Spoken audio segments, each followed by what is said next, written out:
আসসালামু আলাইকুম। আজকে একটু আমি বাইরে যাচ্ছি ঘুরতে। আসলে ঘুরতেও না, একটা কাজেই যাচ্ছি। তো ভাবলাম শেয়ার করি আপনাদের সাথে। যেহেতু এটা আমার ফার্স্ট ভিডিও, তো বেরিয়ে পড়লাম। এই দেখুন, যেমন ধরেন এখানে আমার রুম থেকে বের হলেই এই যে দৃশ্যটা খুবই সুন্দর, খুবই সুন্দর। এটা আমার যতবারই আমি দেখি আমার ভালোই লাগে। যখন মাঝে, মাঝে মন খারাপ থাকে আমি এদিকে এসে দাঁড়াই। এরপর তাড়াতাড়ি নেমে লিফটে যাচ্ছি। লিফট হচ্ছে আমার নিচতলায়, মানে আমার ফ্লোরে লিফট নাই। তো যার কারণে হেঁটে, হেঁটে নিচে নামি। এরপর এই যে লিফট দাঁড়ায় আছে আমার জন্য। এরপর ওপেন হওয়ার পর ঢুকে গেলাম। নায়কের মতো করে একটা এন্ট্রি নিলাম। এরপর নিজেকে একটু দেখালাম যে জঘন্য লাগতেছে সেটা। তারপর নিচে চলে আসলাম। নিচে এসেই হইল এক কাহিনী। সেটা হলো যে আমার সাইকেল খুঁজে পাচ্ছিলাম না। সাইকেল রাখি হচ্ছে এই ভেন্ডিং মেশিনের পাশেই, কিন্তু এদিকে আসে এদিকে একটা সাইকেলই নেই। কিছুক্ষণের জন্য আসলে ভয় পেয়ে গেছিলাম যে সাইকেলটা কই গেল।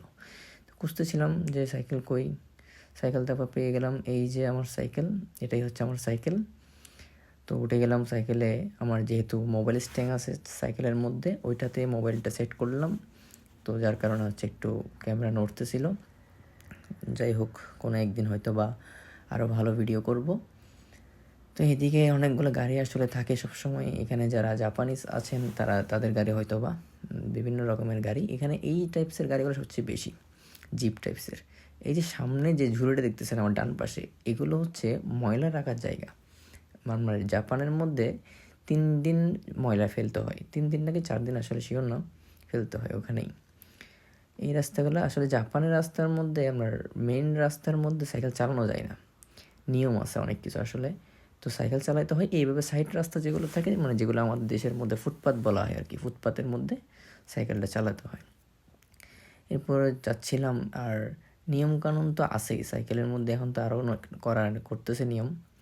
এই যে সামনে একটা কী বলবো, জাপানিজ মেয়ে আর কি, ওই দিনও আমার পিছনেই লাগিয়ে দিয়েছিল একটা সাইকেল, একটা মেয়ে, জাপানিজ মেয়ে। আমার পিছনে না, আসলে আমার সাইকেলের পিছনে। তো যার কারণে এরপর থেকে আমি কোনো মেয়ে সাইকেল চালানো দেখলে একটু দূরে সরে যাই। এই যে যেমন ধরেন আমি এখন পথ চেঞ্জ করে ফেললাম। তারপরে দেখলাম আমার সাইকেলে একটু সমস্যা দিচ্ছিল। সাইকেলে কেমন যেন আমার সামনের চাকাটা নড়তেছিল। যারা সাইকেল চালায় তারা হয়তো বুঝবে যে টাল হয়েছিল বলে আর কি, টাল বলে। তো যাচ্ছিলাম কোথায় যেন, ওই কোথায় যাচ্ছিলাম সে নিজে জানি না। তারপরে দেখলাম এই যে এখানে রাস্তা, দেখেন রাস্তা কেউ পার হচ্ছে না। এই সিগন্যালটা যতক্ষণ না সবুজ হবে ততক্ষণ কেউ রাস্তা পার হবে না।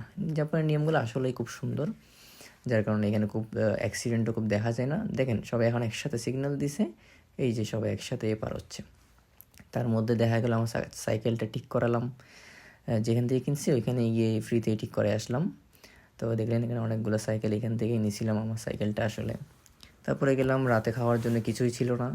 তো একটু বাজারে গেলাম, বাজারে বলতে সুপাতে গেলাম। সুপাতে গিয়ে একটু মাছ নিলাম। তারপরে টুনা মাছ নিয়েছিলাম, আসলে কখনো তো খাই নাই। টুনা মাছ নিলাম, নিয়ে আবার রুটি নিলাম, পাউরুটি নিলাম।